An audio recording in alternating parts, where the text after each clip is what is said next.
अंदर का इंसान कहता है चुप। सर बहुत मुख्तसर सर, मैं एक चीज कहना भूल गया सर।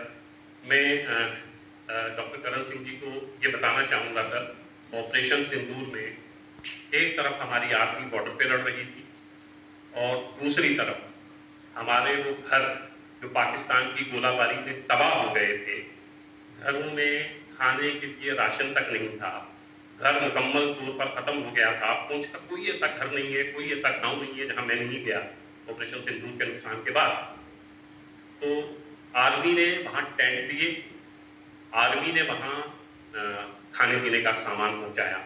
जहाँ हमारी सिविल एडमिनिस्ट्रेशन बेबस लाचार हो गई थी, वहाँ आर्मी हमारे साथ खड़ी रही, बॉर्डर पर भी और अंदर भी। जर्नलिज्म पुंछ में या राजौरी में करना थोड़ा मुश्किल तो है, क्योंकि हम लोग फरियाद लेके जाएं तो किसके पास जाएं। बड़े शहरों में अगर कोई इस तरह की चीज़ होती है तो आप 10 लोगों के पास जा सकते हैं। हमारे लिए दिक्कत ये है कि हमारे किसी जर्नलिस्ट को अगर थाने से किसी मुंशी का फोन आ जाता है तो उस बेचारे को कहा जाता है कि स्टोरी डिलीट कर दी, तो उसके पास कोई ऑप्शन नहीं होता है, कोई चारा नहीं होता है। और अगर कोई हिम्मत रख के ये कर लेता है तो दूसरे दिन उसके माँ बाप को पुलिस स्टेशन बुला दिया जाता है और फिर डिस्ट्रिक्ट इंफॉर्मेशन ऑफिसर के दफ्तर से फोन आता है कि अब हम आपका ये पेज, आपकी ये वेबसाइट बंद करने जा रहे हैं, आपको हम 1 दिन का वक्त देते हैं, 2 दिन का वक्त देते हैं, आप ये स्टोरी डिलीट कर दीजिए, नहीं तो आपका ये पेज बंद हो जाएगा। तो आदमी इतना लाचार और मजबूर हो जाता है अपने उस असासे को बचाने के लिए जो 4, 5, 6 साल की मेहनत के बाद उसने खड़ा किया होता है, उसे वो स्टोरी डिलीट करने पर मजबूरी के तहत जाते हैं। पुंछ में कुछ देने के लिए शौक के साथ नहीं जाते हैं, तो बहुत मजबूरी होती है कि पहुंचते हैं और 10 मिनट 15 मिनट बैठते हैं और फिर वापस आ जाते हैं। हमें शिकायत यही है सर कि पुंछ को जिस तरह नजरअंदाज किया गया, सिर्फ एलजी एडमिनिस्ट्रेशन नहीं, एलजी साहब ने भी और हमारी सरकारों ने भी जो 70, 75, 78 साल से हमारे साथ रही है। तो अब आपके खिदमत में हमने वहाँ के दर्द सारे बयान किए हैं। उम्मीद है जहाँ जहाँ डॉक्टर साहब को मौका मिलेगा ये दर्द और लोगों तक भी पहुँचाएंगे ताकि कुछ तो दर्द। मैं भी वहाँ गई, जो जोया और जैन, दो जुड़वा बच्चों की बातें इन्होंने करी, उनका दर्द ही आपको बता चुके हैं। और being a lady, being a mother, जब मैंने उन पेरेंट्स को फेस किया तो वो मैं शब्दों में शायद बयान नहीं कर पाऊंगी और उनके दर्द के साथ जस्टिस भी नहीं होगा। उसके बाद जो विहान भार्गव 13 साल का इकलौता बच्चा था अपने माँ बाप का, ये जो घर है इन्होंने अपने चिराग खोए हैं और ये ऑपरेशन सिंदूर जो है ये हमेशा के लिए उनकी जिंदगी में ऐसे घाव दे गया है जो शायद कभी भर नहीं पाएंगे। मैं आपको बताऊं कि पुंछ और राजौरी इतना खूबसूरत इलाका है जम्मू कश्मीर का, लेकिन उस इलाके में इन लोगों की जो दास्तानें हैं, जो उनकी पीड़ा है, खूबसूरती के साथ साथ ये पीड़ा है, इसकी भी अपनी ही एक कहानी है। जमरूद मुगल साहब ने बहुत ही अच्छा कहा कि जम्मू में बैठे लोग, कश्मीर में लोग बैठे हुए शायद वो दर्द ना समझ पाए। इन लोगों की जो पीड़ा की दास्तानें हैं ये 1947 के विस्थापन से शुरू हुई और वो विस्थापन यहाँ पे माँ अपने बच्चे से अलग हो गई, भाई अपने बहन से जुदा हो गया, बच्चे अपने माँ बाप से अलग हो गए। उसका भी जिक्र थोड़ा सा जमरूद साहब कर चुके हैं कि जब रावलाकोट से बस शुरू हुई तो कैसे लोगों को हमने रोते देखा। मैं 2019 में जब पुंछ गई और मैंने अमर सिंह सर का, अमर सिंह जोश साहब का मैंने इंटरव्यू किया, उन्होंने मुझे बताया कि विजय कपूर साहब जब हमारे पुंछ से पार्ली तरफ पीओजे के गए तो विजय कपूर साहब ने पूछा कि मैं आपके लिए क्या लेके आऊं, और अमर सिंह साहब ने बोला कि वहां से रावलाकोट की मिट्टी मेरे लिए ले आइएगा। और जब वो कांच की एक छोटी सी शीशी में वहां से मिट्टी लेके आते हैं तो इन्होंने पूरी मिट्टी खा ली कि मैं वहां का हिस्सा हूँ, मेरी जिंदगी वहां पे, मैंने अपना बचपन जिया है, मेरी यादें वहां की हैं। मैं आपको छोटी सी बात बताऊं कि आज 77 साल हो गए हैं इस विस्थापन, ये जो बंटवारा हुआ है, ये जो सड़क बीच में खींची है, लेकिन मेरे बुजुर्गों के लिए आज भी 77 साल के बाद उनके घर वही हैं जो आज पीओजेके में हैं, जिसको हम पीओजेके कहते हैं। मैं कितने बुजुर्गों के पास गई, उनसे मैंने बातचीत की और मैं आपको बताऊं आज वो बहुत अच्छे से सेटल भी हैं यहाँ पे, लेकिन उनकी याददाश्त कमाल की है कि आज जब भी आप उनसे बात करते हैं वो ये कहते हैं कि हमें वहाँ का एक एक पत्थर भी याद है। और अगर अगर आप हमें छोड़ेंगे तो हम बिल्कुल अपने घर में पहुंचेंगे। आप ये देखिए कि 70 साल से उनके सीने पे जो दर्द है, इस दर्द से तो ये दुनिया परिचित ही नहीं है। कभी किसी ने सोचा ही नहीं कि उनके इस दर्द का क्या वो भी बांट लें। और मेरे दादा दादी की तरह बहुत सारे हमारे ऐसे बुजुर्ग जो अपने सीने पे ये अधूरा दर्द झेलते हुए, उसको जीते हुए इस दुनिया को अलविदा कहते। बम फटन ते होर कुछ नहीं हुंदा, मुहल्ले दा डब्बू कुत्ता हुण 3 पैरां ते रोटी खाण आंदा। उड़ चुकी छत विच चिड़ा अते अपना घर दोवें गवा के चिड़ी नंगे रुख ते इकल्ली बैठदी। बच्चे घर घर खेडन दी थां बम बम खेडदे। बम फटन ते होर कुछ नहीं।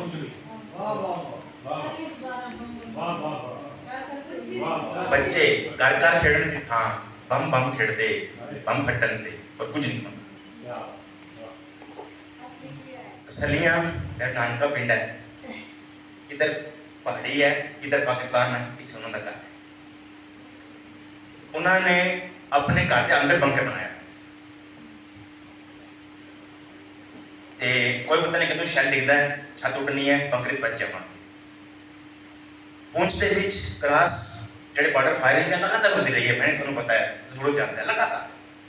सीज फायर वाले बंद हुई, मैं उन्होंने पूछा कि तुहानू कोई सीज फायर का फायदा होया? बड़ा मजा है, बंकर विच नहीं सोना पैंदा। एक हो छोटा जा किस्सा, एक हो मैं छोटा सी ते नानी नू किसी ने अखरोट का बूटा दिता एग्रीकल्चर वाले ने, ते उन्होंने गत्त मारिया ते बाल्टी पानी नानी ने फड़ी, लोटा मैं फड़िया, जाके पानी में बूटे में पाया, बूटा बड़ा होया, अखरोट लगन लग पे। साढ़े घर अखरोट हर साल नानी मेरा हिस्सा पे इसी का बनाया हुआ बूटा। तो नानी तुर गई, 2-4 बार आए, फिर आना बंद हो गई। इस चीज में 35-40 बड़े हो गई। एक दिन मेरे मामे का बेटा कहता तू सड़क बन गई है। मैं कितों सड़क निकली है? कहते अखरोट के बूटे को निकली है। मैं क्या अखरोट का बूटा उसी दोबारा अखरोट नहीं भेजे? कहते नहीं, उस जाके शैल लगा सी ते बूटा उग गया सी। मेरे लिए वो पहली बार, मतलब उसने नानी ने दोबारा मारना पाया। सो ऐसी बहुत सारी कहानियां हैं। एक और चंगी कहानी फिर मैं कैरन सेक्टर में फायरिंग हुई सी 90 की गल, 90s की भयंकर फायरिंग हो रही है। मैं भाई 23 के साथ रहा होना ते देख रहा हूँ ना लाल गोले आ रहे हैं, मैं छत पे जाके देखना है ते मेरी माँ कि ना जाई उत्ते लग जाएगी। खैर मैं किस पे चला गया, मतलब धरती कंब रही है, वाइब्रेशन हो रही है, बम डिग रहे हैं। साढ़े घर तो 3-4 घर अगे छड़ के छत ते एक कुड़ी मुंडा किस कर रहा। मैंने लगे दिस इज द आंसर, असं प्यार करना नहीं हटांगे। जो मर्जी मंजा लै लिया, 3 दांदे दियां जोड़ियां सब छोड़ियां, अस निकलियां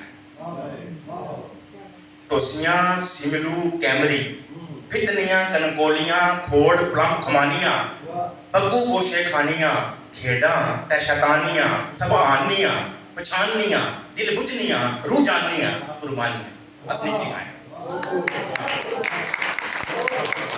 उनस काफला सा राज तकेमा टाया, राज भुख खादी, राज त्रे पीती, राज फैर चुलिया, राज कैर चुलिया, पिछले पैर चुलिया। किन्ने टहनेंगे छुटने रहनेंगे, अस निकलियां हैं।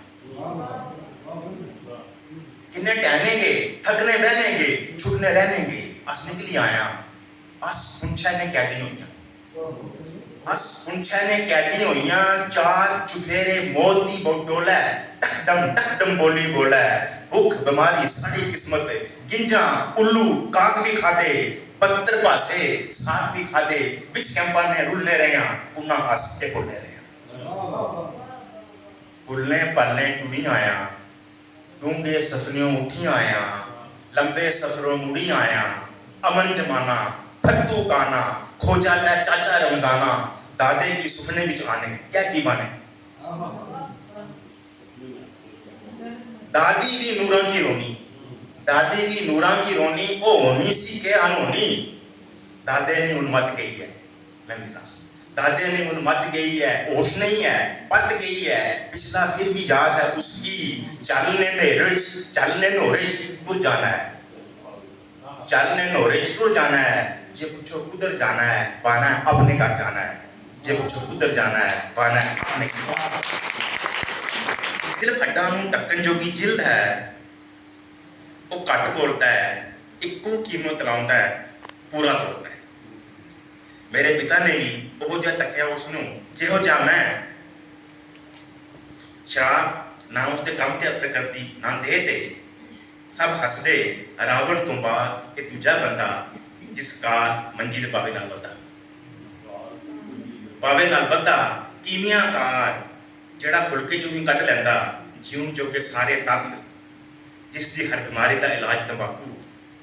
रोंदा हसदा भी नहीं, कुछ दसदा भी नहीं, सवाई गुंगलो ठन्नी किलो पुछन जा खुद बाज मारन वेले कहन लोकी सबर मोकी सबर। बखवीली सवेर एक खबर अपने लंका अंदर पराली में सुता मोकी, तेल वाली चिमनी डुल्लन नाल सड़ गया मर गया। था जागर स्यानी होवेगी, पत्थर सिल बटंगी कस्सी काय निशानी होवेगी, पत्थर सिल बटंगी कस्सी काय निशानी होवेगी। बोल गया उठ गया दर्द का पंछी, बोल गया उठ गया दर्द का पंछी, रेत नमानी रुड़ती रही, ना फूल ना भूल, ना फूल ना भूल, पर इनकी काय कहानी होवेगी। ये उनके कलाम का एक नमूना था। तो एक अब मैं शॉर्ट बयान कर रही हूँ, मैंने बड़ा लंबा लिखा है लेकिन जो टाइम की किल्लत है उसकी वजह से। गोजरी शायरी का तीसरा दौर है जिसमें हम कहेंगे कि इसको हम एक तरक्की याफ्ता दौर है और बहुत कुछ देने वाली है। आप ही बहुत नमूने के तौर पे कलाम थे लेकिन वक्त नहीं है, इंशाल्लाह कभी मौका मिला तो जरूर मैं सुनाऊंगा। इसके बाद रोहिणी शर्मा जी और स्वामी अंतर स्वामी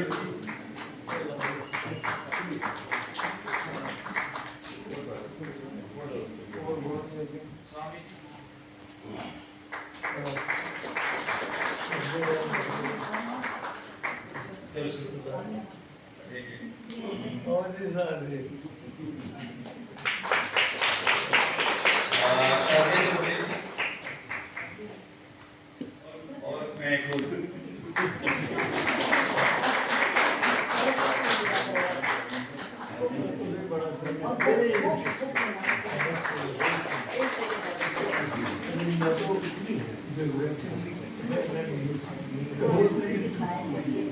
बाद में बैठ के